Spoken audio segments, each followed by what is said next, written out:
Hai, bertemu dengan Ibu Yebrina. Kita akan belajar tentang momentum dan impuls yang merupakan materi fisika kelas 10 semester 2. Disimak yang baik ya. Nah, sekarang coba kita pikirkan bersama. Jika kamu punya dua bola bowling dan bola sepak. Keduanya dijatuhkan dari ketinggian yang sama. Nah, kalau kena kaki kita, lebih sakit ketiban bola yang mana? Bola bowling atau bola sepak? Dan kenapa kira-kira? Ayo, simpan dulu jawabannya. Kalian akan tahu jawabannya setelah kita mempelajari tentang momentum. Baik, apa itu momentum? Momentum itu adalah ukuran kesulitan untuk menghentikan suatu benda. Sebagai contoh, ada mobil dan sepeda motor. Misalnya melaju dengan kecepatan yang sama. Superman ingin menghentikan kedua motor dan mobil ini. Nah, pertanyaannya, yang mana yang lebih sulit untuk dihentikan oleh Superman? Ya, betul. Jawabannya mobil. Kenapa? Karena mobil punya massa yang lebih besar daripada sepeda motor. Jadi, momentum dipengaruhi oleh massa. Oke, contoh lain. Jika ada dua buah mobil A dan B yang sedang melaju, anggaplah massanya sama. Nah, tetapi mobil A itu kecepatannya lebih rendah daripada mobil B. Jika ada nenek menyeberang, yang mana yang lebih mudah untuk menghentikan gerakannya? Ya, betul. Jawabannya mobil A. Mobil A punya momentum yang lebih kecil karena kecepatannya kecil. Nah, jadi momentum dipengaruhi oleh kecepatan. Nah, jadi tadi jika massa besar maka momentumnya besar dan sebaliknya. Begitu juga dengan kecepatan. Jika kecepatannya makin besar maka momentumnya akan makin besar juga dan sebaliknya. Kita bisa merumuskan persamaan dari momentum. Jika momentum itu berbanding lurus dengan massa dan berbanding lurus dengan kecepatan, maka momentum yang dilambangkan dengan P itu akan sama dengan M dikali V. Di mana M itu adalah momentum, kemudian P itu adalah momentum, kemudian M itu adalah massa, dan V itu adalah kecepatan. Nah, berikutnya kita akan berkenalan dengan impuls. Impuls adalah gaya yang diperlukan untuk membuat benda menjadi bergerak.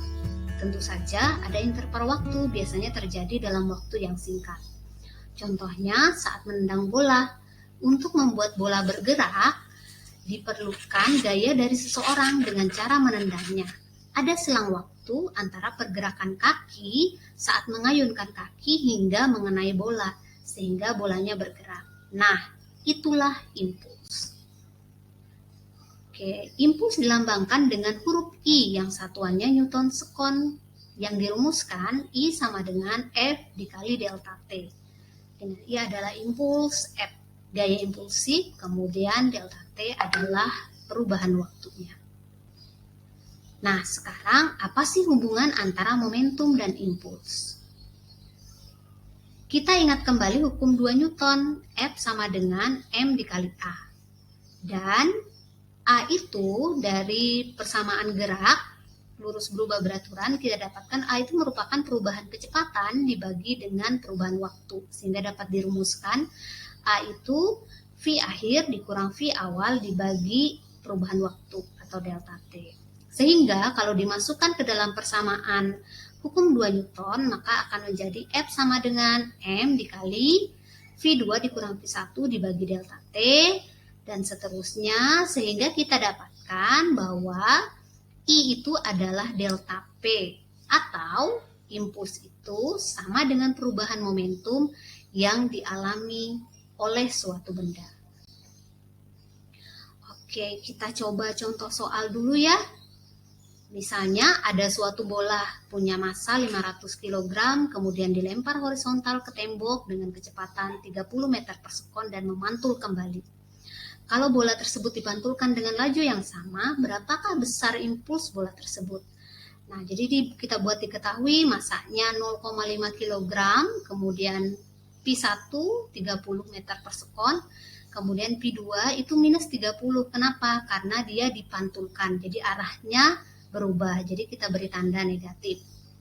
Yang ditanya adalah impuls. Tuh, kita gunakan rumus hubungan antara impuls dan momentum. I sama dengan delta P. Jadi M dikali V2 dikurang V1. Sehingga impuls yang dialami bola adalah minus 30 Newton sekon.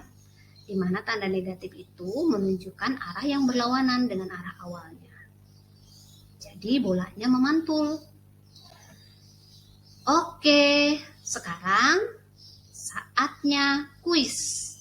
Pastikan kalian menjawab dengan benar 2 pertanyaan berikut. Nah, jadi pastikan kalian menjawab di kolom komentar ya. Nanti akan Ibu berikan nilai. Oke, boleh di screenshot. Nah, pembelajaran kita cukup sampai di sini. Terima kasih kalian sudah menonton. Semoga bermanfaat. Sampai jumpa lagi ya. Tetap semangat belajarnya.